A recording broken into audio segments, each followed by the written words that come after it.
चलो बच्चों, तो अभी इस वीडियो में हम बात करेंगे various important terms related to a conic के बारे में।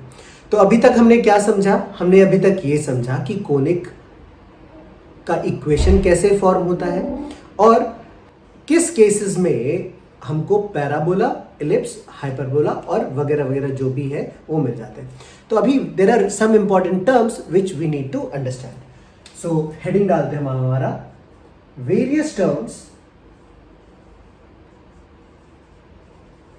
Related to a conic. अभी हम ये समझने वाले हैं। तो सबसे पहला जो टर्म आता है हमारे पास, उसको हम कहते हैं focus. So the fixed point of the conic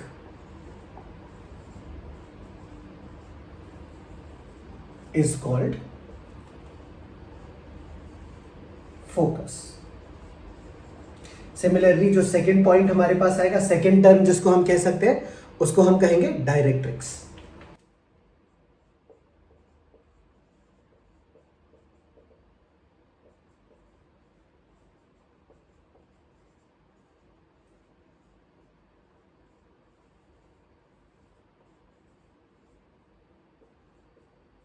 तो ये हमारे पास दो टर्म्स मिल गए।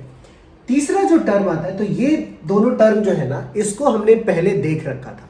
फोकस और डायरेक्ट्रिक्स की मदद से ही हम किसी कोनिक के इक्वेशन को फाइंड आउट करते हैं। तीसरा जो टर्म है ना, वो होता है axis. So what is an axis? It is a line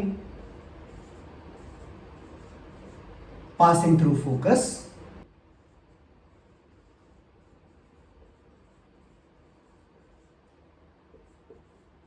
and perpendicular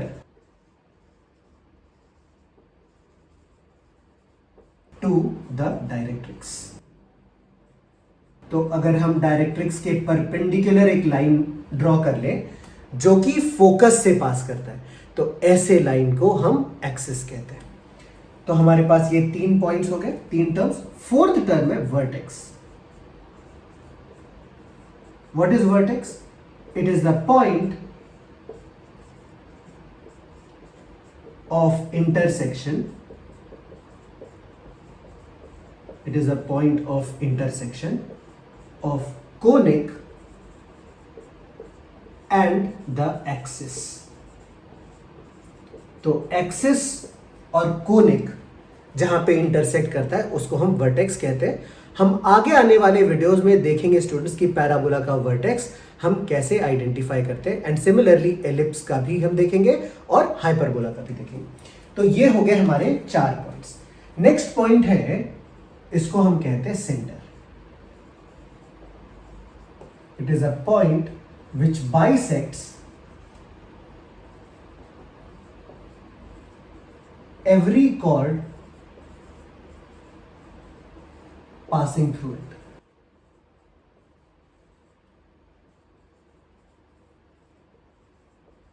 तो अगर कोई कोनिक है स्टूडेंट्स और उसमें एक पर्टिकुलर पॉइंट हमने ऐसा फाइंड आउट कर लिया कि अगर कोई भी कॉर्ड हम उस पॉइंट के थ्रू ड्रॉ करेंगे, तो वो जो पॉइंट है ना, वो उस कॉर्ड को 2 इक्वल पार्ट्स में डिवाइड करेगा। तो उस तरह के पॉइंट को हम सेंटर कहते हैं। Now, the 6th point is called double ordinate.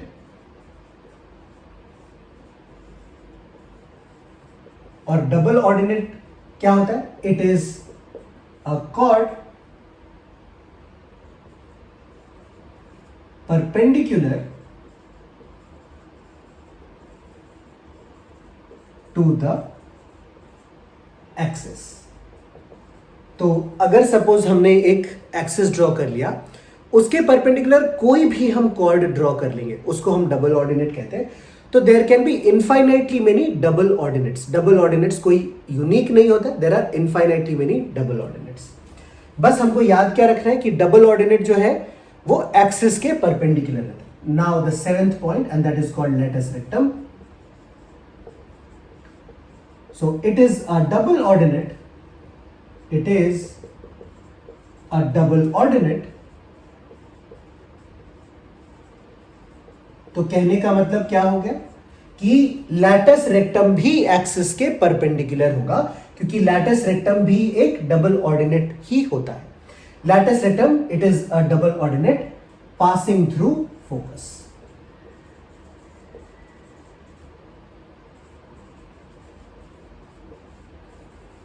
तो बेसिकली स्टूडेंट्स इस वीडियो में हमने ये देखा कि कौन से सारे इंपॉर्टेंट टर्म्स हैं जो कि हम किसी भी कोनिक से रिलेटेड स्टडी करते हैं. तो ये सारे पॉइंट्स इंपॉर्टेंट है. जब भी हम पैराबोला, एलिप्स और हाइपरबोला पढ़ेंगे ना, तो उसमें हम देखेंगे कि कैसे ये वाले पॉइंट्स आते हैं, कहाँ पे ये लाई करता है और इसका इक्वेशन हमको कैसे मिल जाता है. So that is all in this video students.